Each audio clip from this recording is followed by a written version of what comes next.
Good afternoon, Northpoint of View. Mark Hall with Dr. Walter Kemmsies. Walter, how you doing? Good, Mark. How are you? Man, I'm great. I want to dig into the EV with you today. We've obviously, Savannah's got a Hyundai plant that's been announced, big EV production throughout the, Southeast. I mean, I lost count. I think it's 10 or 12 new facilities, new factories announced in the last 24 months. But you and I have also talked about the limitations, right? I mean, environmental issues that go along with the production, the lithium mining, the batteries, the lack of infrastructure, charging stations. I mean, there's a lot of things. And that's to be debated. But I think one of the things that we have not really spent a lot of time on is talking about the alternatives to EV, which would be hydrogen, right? I mean, that's one of the big ones. Right. Walk us through the issues around hydrogen, because I really don't see a lot of discussion about that anywhere. Well, not in the U.S., but in Europe, there are several EU-funded research efforts in place to consider using hydrogen as well as ammonia, which is essentially hydrogen, when you think about it, as alternatives to electricity. The fundamental problem with the shift from carbon-based fuels to electricity is that we had electric cars 120 years ago, and they didn't work very well because the batteries didn't stay charged very long, and they didn't have a lot of torque to them. Whereas, right now we've got a lot of torque in the electric cars to the point where in the trucking world, when they try to electrify a truck, the torque is so strong that the tires wear out too quickly. So, there's all kinds of unintended consequences. The Teslas are fast. Yeah, exactly. And so are the trucks. So it's driving the truck companies nuts. But getting down to it, a hydrogen engine would not have as bad of an impact as producing batteries for electric vehicles would have on the environment. Okay. And that's one reason to really study this carefully. Right. The second one is that it's a lot easier. Well, first of all, it's a lot faster to refuel a car with hydrogen than it is to recharge a car's battery. For a standard electric car today, to fully recharge the battery would take hours, but to get enough charge to get to the next charging station, it's probably about an hour. Yeah. So, the gas stations as we know them would have to add gambling machines and... it's a game changer. Exactly. I mean, what are you going to do for an hour? I don't know if you've ever been to Pedro south of the border. I guess you could text. Yes. Instead of texting while you drive, just save all those texts for your stop, right? Exactly.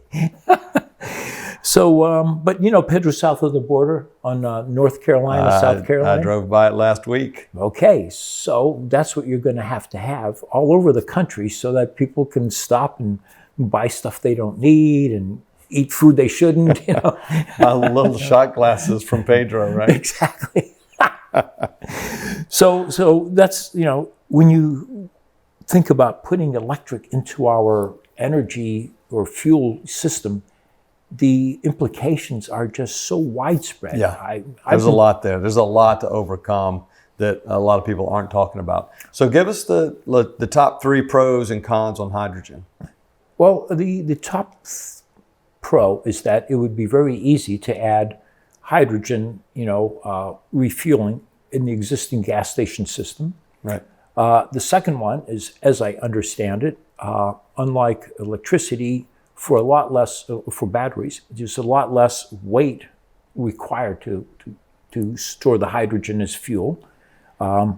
It would displace, anyway, so I'll get to the cons in just a minute. So those are the top 2 things. And I think the critical thing is that you really don't have to change our infrastructure to support the vehicle miles that are driven. Right. The one, I think, possible con would be that hydrogen would use up even more space than electric batteries. Wouldn't weigh as much as the batteries do, but it would still use up space. And you'd have to have larger vehicles, and for trucks, your payload would definitely be reduced. Right. So, but the fact that we could probably install hydrogen, pumping or pumps, around the country very quickly is to me the number one advantage. Because I just don't see, I don't know, at least in our family, stopping anywhere for 2 hours, on a 5-hour drive. Yeah. And I think back to the day where we had 4 kids in the car, there's just no way. No, not going to happen. I'd say exactly how I've looked at it. Yeah, there's not enough south of the borders with putt-putt and petting zoos and, fast food, which, at the end of the day, we're becoming sort of less and less tolerant of any kind of delay, right? Well, yeah, exactly. And when I don't want to wait 5. If there's one person in front of me to get fuel, I don't want to wait. Yeah, that's a 4-hour wait, right? Yeah. 2 for him, 2 for you. Yeah, and so. But you know what the other disadvantage is, though? Let me sorry interrupting you, but we live 260 miles from downtown Atlanta. Right. Okay. What is the fuel length, or how many miles can you go in one charge with a Tesla? It's 320 miles. But unfortunately, between here and Atlanta, there's a whole bunch of hills. We're going into the Appalachians, right? Yeah. So how many miles can you effectively go? It's not 320. If you're fully charged leaving Savannah, you better know where you're going to plug in Atlanta, because if you don't know, you're probably going to get stuck someplace and require a tow to a charging station. Yeah, you better be thinking Macon.